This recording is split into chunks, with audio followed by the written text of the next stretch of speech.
할렐루야, 성도 여러분 평안하셨습니까? 인문학적 사유와 신학적 성찰을 통해서 성서가 가르쳐주고 있는 예수 그리스도와 복음 그리고 하나님 나라에 관해서 함께 말씀을 나눠가는 기독교가 뭘까 시간입니다.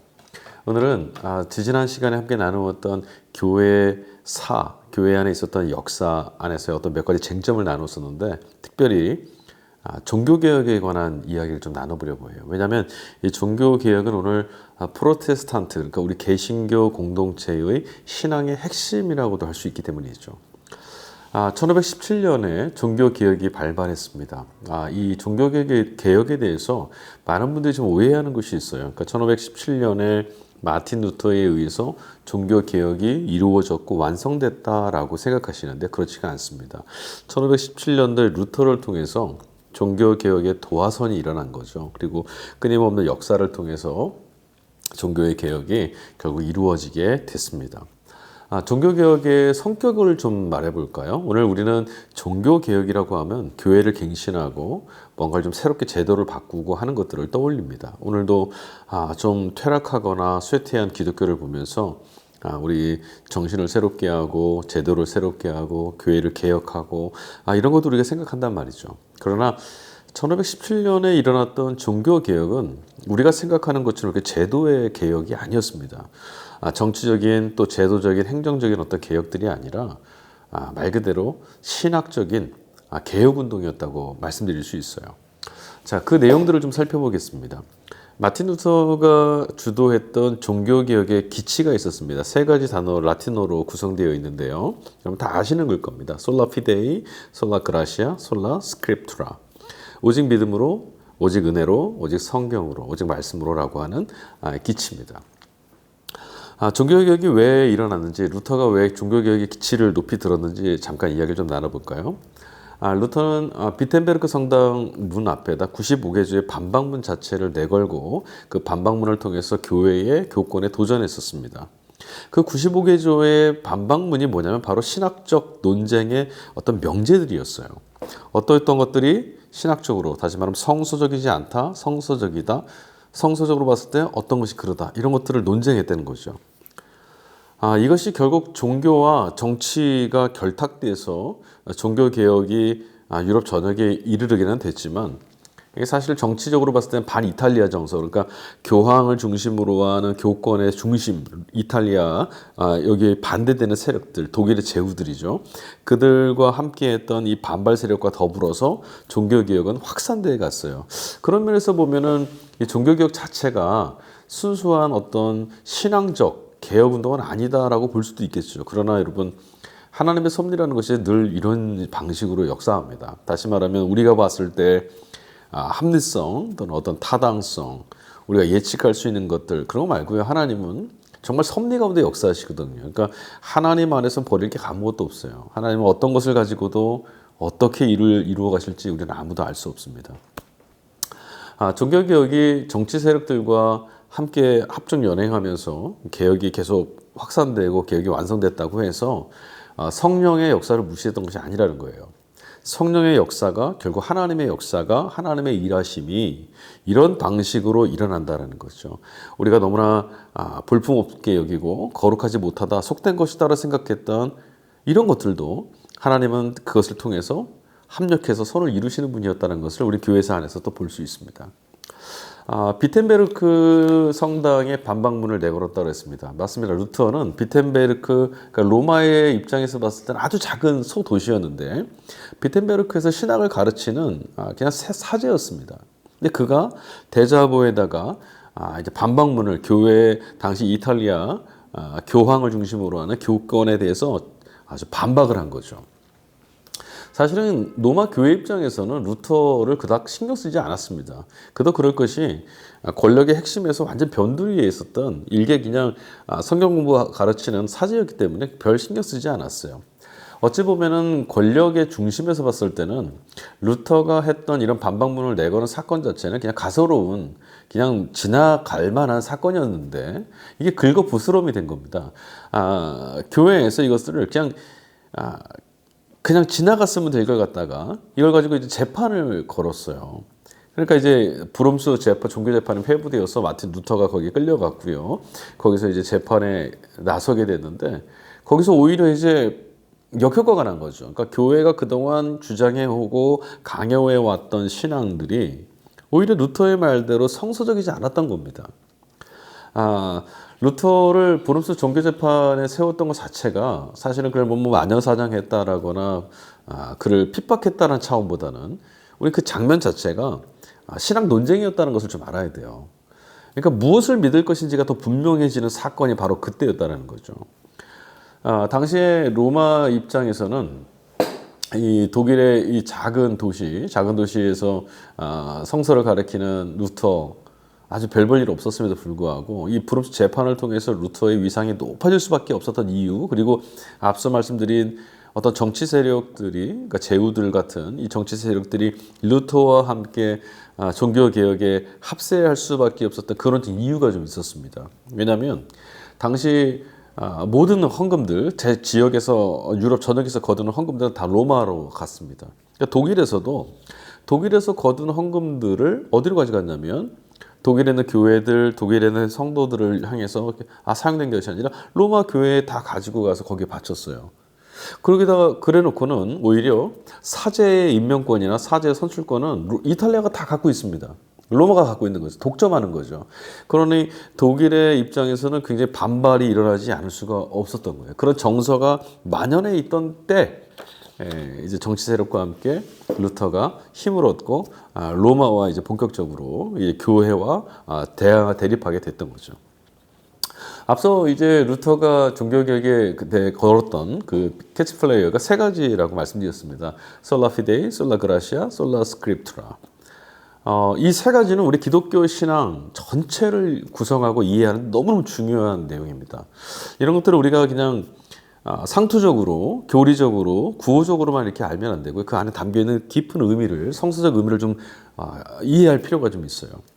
솔라 피데이, 그러니까 오직 믿음으로라고 하는 것은요, 우리가 어떻게 의로워질 수 있는 것인가에 관한 이야기입니다. 다시 말하면 믿음으로 의로워지는가, 즉 하나님께 용납을 받는 것이냐, 아니면 우리의 행위도 필요한 것이냐, 이 두 가지의 근거예요. 나눠지는 근거. 과연 어떤 것이 옳은 것이냐.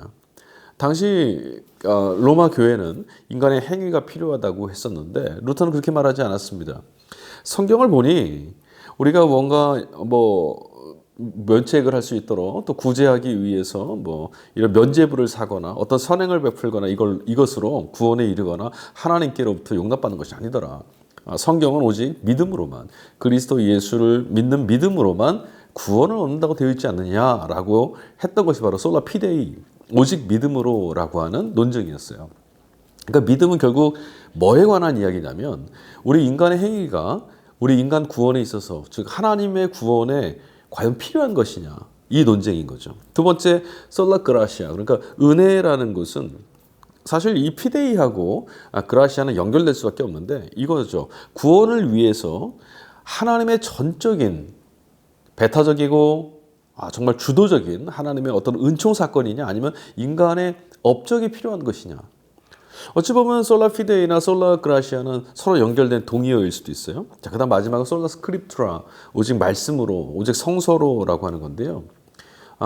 이 논쟁의 핵심은 이거죠. 삶의 기준을 성서를 기준 삼아서 신앙생활을 할 것이냐, 아니면 교회가 성도의 신앙과 구원의 견인의 중심이냐, 이 논쟁이었습니다. 자, 하나씩 좀 살펴보죠. 솔라 먼저 피데이, 오직 믿음으로라고 하는 논증입니다. 의로움이라는 것은 하나님께로부터 용납받는 겁니다. 죄인이 아니라 하나님이 용납해 주시는, 또 용납을 넘어서 자녀로 받아주시는 이 자체를 의로움이라고 성경은 말합니다. 이 의로움은 바울 사도의 로마서 또 갈라디아서의 핵심 주제이기도 하죠. 구약 성경 전체는 이 의로움에 관해서 사실 다루고 있어요. 구약에서 그래서 공의, 정의, 의에 대한 이야기가 굉장히 많이 나오죠. 그럼 우리 이렇게 질문해 봐야 됩니다. 왜 성서기자들은 이 의로움에 대해서 주목하고 집착하고 있을까? 오히려 이런 그 성서의 시각을 보면요, 세상이 얼마나 불의하고 세상에 죄가 많은지를 꿰뚫어 보고 있다는 것을 알 수 있죠. 그러니까 성경이 의에 집착한다는 얘기는 반면에 뒤집어 봤을 때 우리가 살아가는 세상이 불의하고 폭력적이고 생명이 아니라 죽음에 기울어져 있다라는 것을, 실체는 그렇다는 것을 들춰내는 거죠. 그러니까 세상에 작동되어져 가고 있는 본질과 실체를 꿰뚫어 보고 있다라고 볼 수 있는 거예요. 자, 성경이 정의하고 있는 그런 불의함은 어떤 것일까요? 성경은 이 불의함을 단순히 윤리 도덕적 차원의 문제로 생각하지 않습니다. 성경이 정의하고 있는 불의라고 하는 것은, 불법, 불의라는 것은 단순히 어떤 현상적인 이야기들을 말하는 것이 아니라 이 아주 근원적인 것들을 질문하고 있고 근원적인 것에 대해서 말하고 있는 거거든요. 그럼 우리가 이 근원적인 의롭지 못한 반대, 불의, 다시 말하면 죄라고 할 수 있는 것, 이것이 과연 무엇인가? 성경이 어떻게 정의하고 있는가? 또한 이것이 어떻게 발생하게 된, 죄는 어떻게 발생하게 된 것인가? 이런 것들도 성경 말씀을 읽으면서 함께 또 질문해 봐야겠죠. 근원의 문제, 그러니까 우리가 도둑질을 한다거나 시기 질투, 또 뭐 미움, 증오, 사랑 없음, 폭력, 이런 모든 음란함, 이런 모든 것들이 근원적으로 질문해 보는 거예요. 왜 이런 일들이 우리에게서 일어날까? 예수를 믿고 있어도 예수를 믿지 않는 사람들도 포함해서 모두가 다 왜 어떤 상황에 되면은 이런 일이 자꾸 떨어지게 될까? 그렇지 않습니까? 오늘 어떤 범죄가 저질러져서 형벌을 받게 되는 사람과 우리의 차이라고 하면요, 본질적으로 따져본다면 아직 우리는 이게 발현되지 않고 드러나지 않았을 뿐이죠. 사실 그들보다 그런 조건에서는 우리는 자신을 좀 지켜냈지만 만약에 조금 더 어려운 상황, 더욱 더 극단적인 상황에 내몰리게 되면 결국 우리도 똑같이 본질적으로는 별 수 없다라는 거예요. 그래서 왜 우리가 이런 죄의 결과물들을 산출해낼 수밖에 없는 그런 존재일까? 이 문제가 바로 죄의 근거, 죄의 기원에 관한, 정의에 관한 물음이라고 할 수 있어요. 죄 자체가 우리가 떨어져 있는 근원적인 어떤 본질의 문제라면요, 결국 어디까지 가게 되냐면 하나님이 왜 우리를 이렇게 만들어 놓으셨을까? 어떤 상황에 너무 연약해서 결국은 누구나 다 똑같이 죄를 저지를 수밖에 없는, 죄의 결과를 양산해낼 수밖에 없는 그런 존재로 왜 하나님이 우리를 만드셨을까? 다시 책임을 하나님께 묻지 않을 수가 없게 되는 거죠. 하나님이 우리를 시험에 들지 않고 온전한 존재로 만드셨다면 얼마나 좋았을까? 이렇게 질문하게 되는 거예요. 이 불합리함, 그러나 하나님이 우리를 시험에 빠뜨리기 위해서 우리를 연약함으로 만드시지 않았으니까 이 불합리함을 해결하기 위해서 성서는 어떤 캐릭터를 좀 등장시키는데요. 그게 바로 사탄, 마귀, 또는 구약성경 우리 창세기에서 볼 수 있는 뱀 같은 존재, 인간을 실족시키는 존재가 등장합니다. 연약한 인간이 결국 꾀임에 넘어갔다는 거죠. 하지만 여러분 한번 생각해 보십시오. 하나님과 대립할 수 있는 근원적인 존재가 있을까요? 다시 말하면 마귀나 사탄이 하나님과 대립할 수 있겠습니까? 그럴 수 없죠. 성서가 갖고 있는 세계관은 하나님과 다른 신, 하나님이 선한 신이시니까 악한 신이 존재해서 하나님과 다투고 대립하고 갈등하고 있는 세계로 보지 않습니다. 이거는 다른 종교, 다른 문화에서 이야기하는 신관이에요. 성서가 말하고 있는 신관은 오직 하나입니다. 참된 신은 하나님 한 분이십니다. 그래서 하나님께로 모든 것이 온 거예요. 그러니까 이론론적 세계관입니다. 그러니까 뱀의 꾀임에 넘어갔다라고 말하는 성서의 기술은 악한 신이 있어서, 악이 있어서 하나님과 대립하는 어떤 존재가 우리를 실족하게 만들었다라고 하는 어떤 사실이나 팩트를 전달하려는 것이 아니라, 죄라는 것은 아주 근원적인, 우리 어떤 사람은 죄를 지었고 어떤 사람은 죄에 빠지고 이런 문제가 아니라 우리 인간은 모두 다 어떤 절대적 존재에 의해서 지배를 당해 죄를 짓는 것처럼 죄라는 것은 아주 근원적인 뿌리가 있다는 사실을 말하려는 표현이라는 것이죠. 불의함으로 인해서 인간은 하나님과 분리가 됐습니다. 그래서 하나님과의 관계 속으로 우리 스스로 회복될 수 없습니다. 성서 기자들은 그렇게 믿었습니다. 인간을 그렇게 이해했죠. 오직 방법은 하나예요. 다시 회복할 수 있는 방법은 하나님과의 관계를 회복하는 그 길밖에는 없는데, 하나님과의 관계가 회복되는 것을 의로움이라고 말하는 겁니다. 그 회복을 과연 어떻게 이룰 것이냐, 누가 주체가 될 것이냐의 문제가 오늘 신학적인 문제인 거죠. 그래서 인간의 편에서는 어떻게 해서든 하나님과의 관계를 회복하려고 애를 쓰고 정말 의로워지려고 노력을 합니다. 이런 것들을 이제 기독교 신앙의 아주 본질적 요소인가 아닌가 우리가 다시 한번 정리해 볼 필요가 있는 거죠. 믿음을 통해서, 그러니까 이 루터가 말했던 솔라 피데이, 믿음을 통해서 또 바울이 말했던 오직 믿음으로, 이 믿음을 통해서 의로워진다라는 것, 하나님과의 관계가 회복된다라는 것, 성경을 통해서 우리가 참 많이 배웠는데요. 이게 손에 좀 잡히질 않죠. 믿음으로만 하나님께로부터 의로움을 얻습니다. 믿을 때만 하나님과 관계가 회복됩니다라는 이 말씀이 아무래도 그리고 여전히 실감이 잘 안 난다는 겁니다. 왜냐하면 우리는 어떤 결과를 통해서 눈에 보여지는 어떤 결과를 통해서만 이것이 이런 것이구나 우리가 확인할 수 있고 또 이것들을 좀 만족할 수가 있는데 문제는 뭐냐면 이 불의함, 의로움 이런 것들이 근원적 문제이기 때문에 이 표면적으로 잘 안 드러난다는 거예요. 그러니까 우리 안에 하나님의 역사가 있어서 우리가 어떤 존재가 되었느냐라는 게 겉으로는 잘 안 드러납니다. 여전히 변한 게 아무것도 없어 보입니다. 반대로 얘기하면 하나님 믿지 않는 사람들이나 오늘 우리들이나 믿음 안에 있는 사람들이나 겉으로 볼 땐 똑같아 보인다는 거죠. 그러나 근원적으로는 인간은 모두 다 지금은 멀쩡한 것 같지만 근원적으로는 모두 다 죄를 양산할 수밖에 없는 죽음 앞에 놓여 있는 존재라는 것. 이게 잘 안 보인다는 거예요.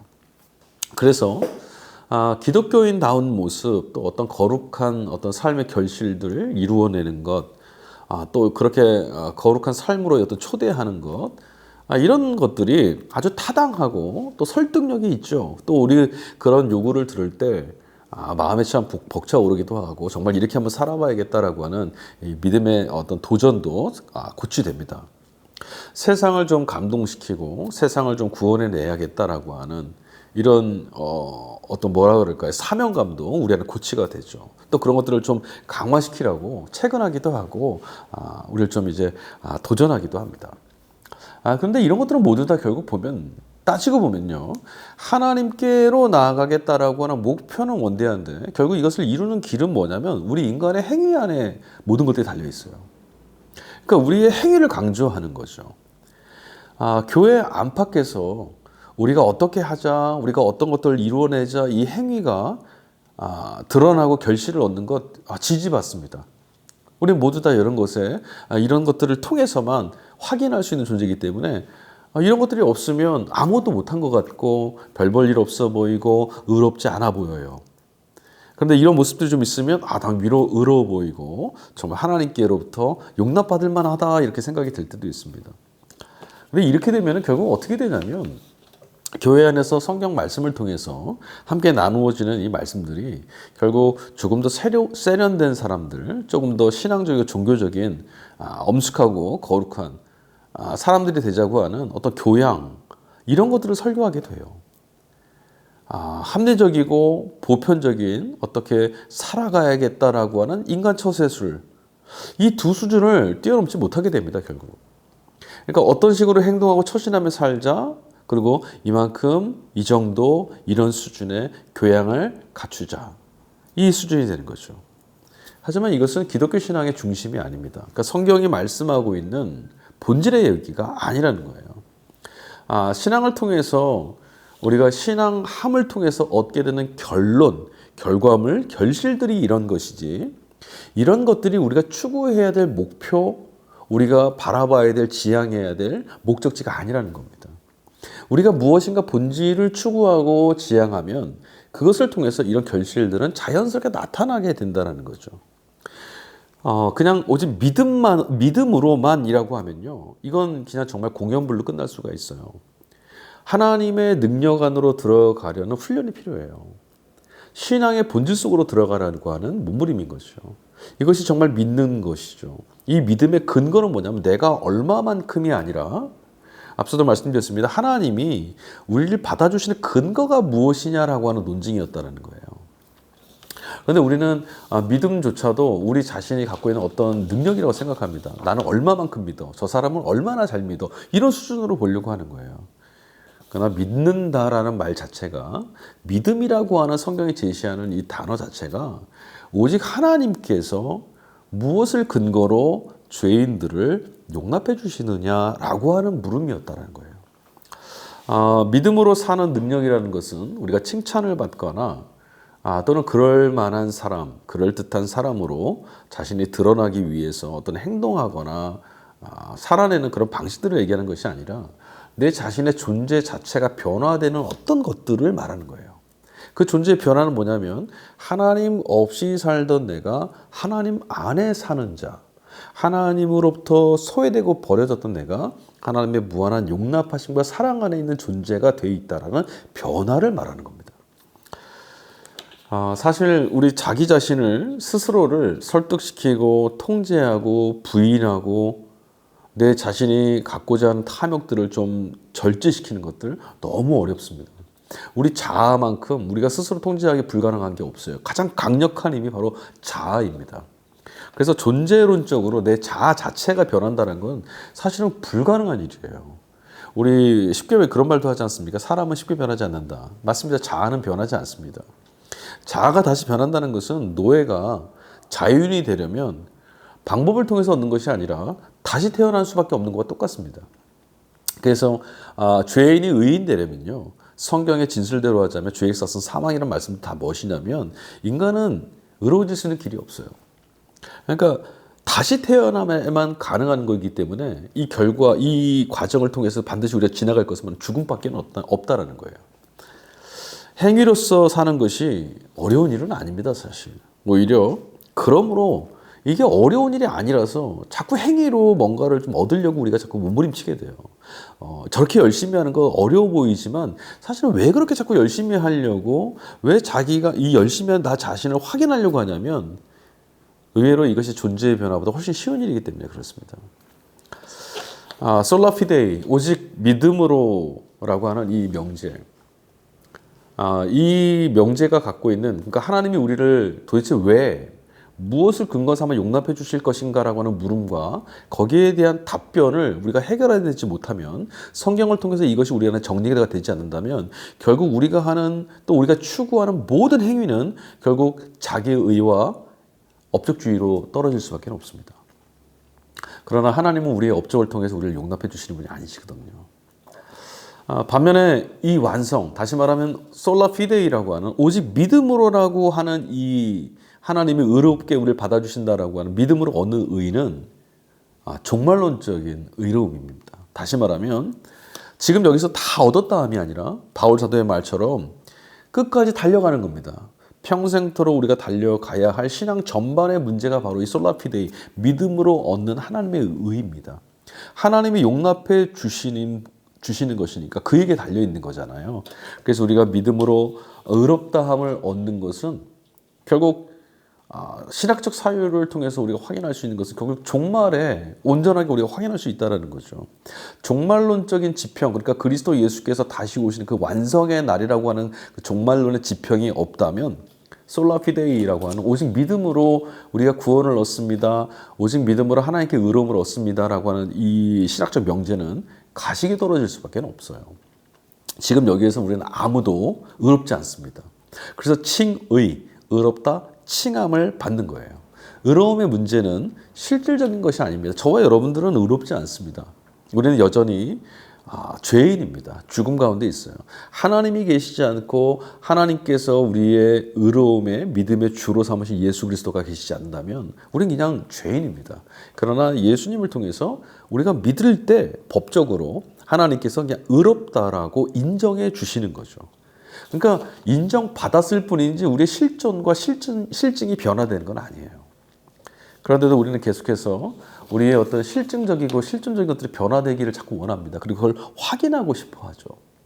그래서 예수 믿고 난 이후에도 나는 여전히 뭐가 안 변했어. 난 여전히 이런 마음이 있고 난 여전히 이렇게 하고. 그래서 이것들을 조금 고쳐보려고 더 애를 쓰고 수고합니다. 수고하는 것, 애를 쓰는 것, 노력하는 것, 결단하는 것 너무나 중요한 것이지만 본질적인 것은 거기에 있지 않다라는 거예요. 오직 우리는 성령을 통해서 믿음으로, 그러니까 성령을 통해 예수 그리스도를 믿는 믿음을 가지고서만 의로워질 수 있습니다. 그리고 그렇게 될 수 있다는 희망을 갖고 있는 거죠. 그래서 믿음과 사랑과 소망이 항상 연결되어 있는 거죠. 그러니까 믿음으로 구원을 얻습니다. 하나님께 용납을 받는다는 것은 종말론적 지평에서 성도들이 가지는 희망입니다. 종말론의 희망이죠. 그러니까 종말의 말일의 완성됨을 우리가 확인하게 될 것이기 때문에 지금 여기서 조급해하실 필요가 전혀 없어요. 그날에 알 수 있습니다.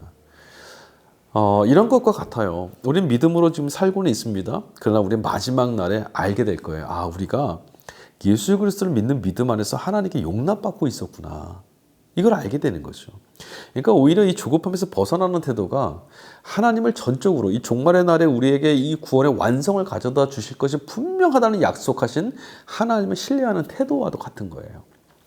그렇다면 이렇게 질문하실 수도 있을 겁니다. 현재는 그러면 무의미한 거냐? 그냥 희망만 가지고 살라는 말이냐? 이렇게 생각하실 수도 있습니다. 종말론적 의로움이라는 것, 즉 종말에 경험하게 되는 그 의로움이라는 것은 그날에 우리가 실제로 하나님께 받아들여질 것이다라는 것을 말하는 거예요. 예수를 믿고 예수님을 영접한다라는 것, 이것이 약속이고 종말에 우리에게 주신 미래적인 것이지만 이거 결코 허무한 것이 아닙니다. 오히려 종말에 이루어질 일들을 오늘 그리고 지금 기다림이라는 시간 안에 주어져 있는 하나님 나라, 하나님의 용서, 하나님의 구원, 의로움을 지금 여기서 누리는 거죠. 하나님이 결국 구원하실 거예요. 그래서 하나님이 하실 그 구원의 능력, 예수 그리스도를 길삼아서 예수 그리스도를 믿는 이들에게 역사하신 하나님의 구원의 능력이 우리도 모르는 사이에 우리도 알지 못하는 방식으로 우리 삶을 간섭하시고 지배하고 통치하게 되실 거라는 거죠. 이건 우리 예수님을 통해서 이미 보았어요. 예수님 십자가에 달려 죽으셨을 때 아무도 몰랐습니다. 그 3일째 되는 날 아침 하나님께서 당신의 아들을 죽은 자 가운데 이렇게 세우시는 것 아무도 몰랐어요. 하나님께서 당신의 아들을 부활로 이렇게 세우시는 방식 우리는 아무도 모르는 방식입니다. 그러나 하나님은 하셨습니다. 이것이 우리가 가지고 있는 꿈이고 소망이죠. 그러니까 하나님께서 하시는 일이 하나님께 달려있기 때문에 조급해하지 않아야 되는 거죠. 하나님 나라 능력의 유무라는 것은 오직 성령만 아시는 거예요. 그러니까 우리 자신도 알 수 없습니다. 자, 그 다음 두 번째 솔라 그라티아. 앞서 솔라 피데이와 연결되어 있는 말씀을 했습니다. 솔라 피데이는 하나님이 우리를 용납해 주시는 의롭다라고 받아주시는 근거가 무엇이냐라는 거였어요. 그것이 오직 믿음으로만, 다시 말하면 우리의 행위에 있지 않다라는 말씀을 하는 거였고요. 솔라 그라시아, 의로움에 대한 다른 표현이기도 합니다. 하나님이 우리를 구원하실 때 도대체 이 구원이 하나님이 우리 편에서 요구하거나 우리 편에서 필요로 하거나 우리 편의 어떤 그 노력이나 우리 편의 어떤 뭐라 그럴까요? 가미대에서 필요로 하는 어떤 조건들이 있어야만 되는 것이냐? 아니라는 것이죠. 은총으로 얻는다는 것은 모든 구원이 오직 주님 안에만 있고 주님께로부터만 이루어진다는 거예요. 그러니까 전적으로 주님께 달려 있어요. 우리가 아무리 이런 것들이 있고 내가 이렇게 신앙생활을 했고 이런 믿음 생활을 했습니다. 그러니까라고 해도 하나님께서 받아주시지 않으면 안 돼요. 그래서 하나님께서 우리를 구원하신다는 것은 오직 은혜, 하나님께서 용납해 주시기로 작정하신 하나님의 기꺼운 마음을 뜻하는 거죠. 그러니까 우리에게는 아무런 근거가 없는 거예요. 근데 로마 카톨릭에서는 우리의 인간의 업적을 통해서 구원을 얻는다고 하는 것이 가미되어 있죠. 여기서 좀 차이가 나는 거예요. 내 방식, 나의 뜻, 나의 의지는 사실 아무런 구원의 조건이 되지 않습니다. 세 번째, 솔라 스크립투라.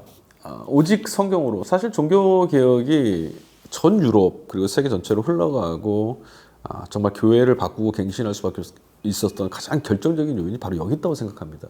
활자술이 발달하면서 교회와 사제들에게만 전속됐던 성경이 일반에게로 이제 펼쳐져서 누구나 성경을 읽을 수 있는 여지까지 계속 확산됐죠. 그러니까 성경이 사람들의 손에 들려졌고 말씀을 읽게 됐을 때 놀라운 역사가 일어났어요.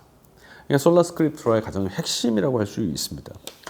솔라 스크립투라, 오직 말씀으로라고 하는 이 논쟁의 핵심은 뭐냐면 성경인가 아니면 교회인가라는 문제예요. 이렇게 말씀을 드리면 그게 왜 고민이 될까? 우린 누구나 다 오직 성경이 최고의 권위입니다 라고 말씀하실 겁니다. 그런데 당시가 그렇지 않았다라는 거예요. 왜냐하면 로마 카톨릭을 이해하는 데 있어서 가장 중요한 부분이 바로 여기 있는데 스크립투라 그러니까 말씀과 교회의 관계성에 우리가 좀 이해를 해야 돼요. 로마 카톨릭은 베드로의 고백 위에 내 교회를 세우시겠다고 했던 예수님 말씀을 근거로 해서 베드로를 수장으로 하는 그 근거가 되게 중요했어요. 교회. 게다가 성서 스크립투라와 교회의 우선성을 논하고 본다면 사실 교회 공동체 안에서 형성된 것들이 바로 성서입니다. 실제로 성서는요, 성서가 교회를 구성해내고 만들어내고 확정진 것이 아니라 교회가 형성된 이후에 성경이 정경화가 완성됐단 말이죠. 유대 그 회의에 의해서 구약이 완성돼 정경화됐고 신약이 이제 정경화된 건 한참 뒤의 문제거든요. 그러니까 교회 공동체 안에서 성경이 형성되었다. 그래서 어떻게 되냐면 교회가 성경을 해석할 수 있는 최종적 권한을 갖는다. 그래서 주교, 교황의 그 권한이 굉장히 막강했던 거예요. 그래서 로마 카톨릭 그런 점에서 교회가 성서 스크립트라보다 더 상위의 개념이다라고 생각했던 거죠. 하지만 여러분 근원적 관점에서 본다면 이제 루터도 그랬고 바울 사도도 그랬지만 근원적 사건에서 본다면 텍스트 이전에 사건이 있었어요. 텍스트 이전에 메시지가 있었죠. 그게 바로 성서 사건인 거죠. 그리고 그것이 활자화됐고 정경화된 것뿐이죠. 그래서 성서가 교회보다 더 먼저다라는 거예요. 그러니까 기준을 어디다 두냐라는 데 차이가 있겠지만 결국 여기서부터 많은 문제가 생겼거든요.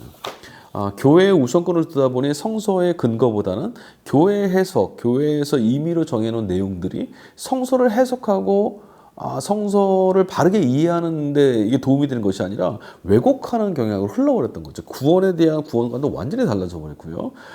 오히려 우상화하는 일도 많이 벌어졌습니다. 그래서 교황이 숭배를 받고 이제 그냥 구원에 관한 어떤 능력을 전권받은 것처럼 그렇게 행사도 하게 됐던 거죠.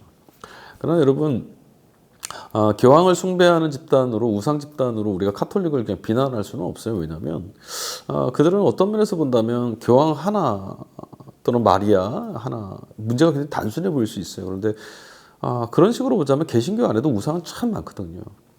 오히려 훨씬 더 많을 수 있습니다. 우리는 성서만을 삶의 기준으로 과연 삼고 있는가라고 물었을 때 그렇지 않은 경우가 참 많아요.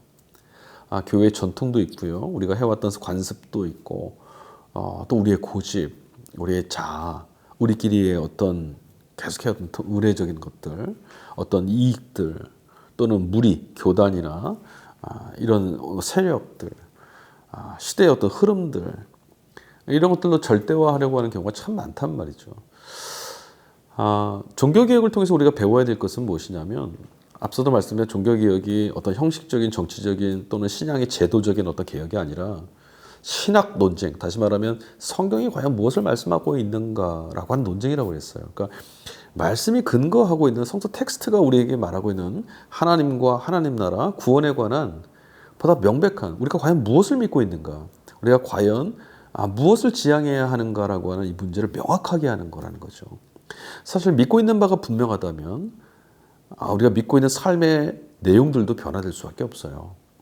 우리가 믿고 있는 주님이 우리의 구원자이신 그리스도 예수가 정말 분명하다면, 세상과 다른 분이 분명하다면 세상과 거스르는 삶을 살지 않을 수가 없고요. 하나님 나라를 지향하는 것, 하나님 나라가 너무나 선명하여서 하나님 나라를 지향하고 믿는다라면 오늘 이 땅의 나라와 왕국에 대한 매력, 탐욕, 유혹, 여기 우리 넘어질 이유가 없죠. 왜 타협하느냐, 왜 혼합되느냐 하면 믿고 있는 바가 선명하지 않아서 그렇다는 거예요. 솔라피데이, 다시 말씀드립니다. 하나님이 우리를 용납하시는, 우리를 의롭다고 받아주시는 근거가 무엇이냐? 이 논쟁이라는 거예요. 믿음은. 솔라 그라시아, 은총, 오직 은혜로 하나님께서 우리 구원의 전적인 모든 것들은 하나님께 달려있다라고 하는 것. 그래서 우리는 하나님의 구원에 감격하고 하나님이 이루실 구원, 예수 그리스도를 통해서 이루실 그 구원을, 종말에 우리에게 보여줄 그 구원을 소망하며 살아가야 된다. 그다음 솔라 스크립투라, 우리의 구원을 여정을 이루어가는 근거는 말씀, 하나님께서 우리에게 찾아오셔서 계시하신 이 말씀 사건을 중심으로 이루어진다는 거예요. 그러니까 모든 것의 해석이 어디에 있죠? 교회도 아니고 개인도 아니고요. 상황과 여건일 뿐이고 그보다 앞선 원 사건으로서의 말씀 사건이 있어요. 그 말씀 사건이 우리에게 진술하고 있는 바를 우리 신앙과 삶의 구원의 여정을 향한 근거로 삼아야 된다는 거죠. 그래서 이 말씀 사건, 원 사건을 성경 텍스트를 통해서 우리가 이해하고 공부하고 알아가는데 게을리하면 안 된다는 겁니다. 자, 오늘은 1517년에 있었던 종교개혁에 관한 말씀을 좀 나눴습니다. 세 가지 캐치플레이어를 가지고 그 본질적 의미에 관해서 한번 말씀을 나눴어요. 이 내용들을 가지고 성경 텍스트를 한번 읽어보시고 또 우리 자신이 갖고 있는 믿음에 관해서도 한번 질문해보고 점검해봤으면 좋겠습니다. 다시 말씀드리지만 믿음은 솔라 피데이, 솔라 그라시아, 솔라 스크립트라 하나님과의 관계성의 회복은 우리 안에 있지 않고요. 전적으로 하나님께 달려 있습니다. 그래서 우리가 그 하나님이 얼마나 신뢰하실 만한, 신뢰받으실 만한 분인가라고 하는 이 관계성 안에 있을 때만 이 믿음은 우리의 어떤 업적과 공로가 아니라 하나님에 의한 감격적인 사건임을 깨달아 알 수 있게 될 겁니다. 다음 시간에 다시 뵙도록 하겠습니다. 감사합니다.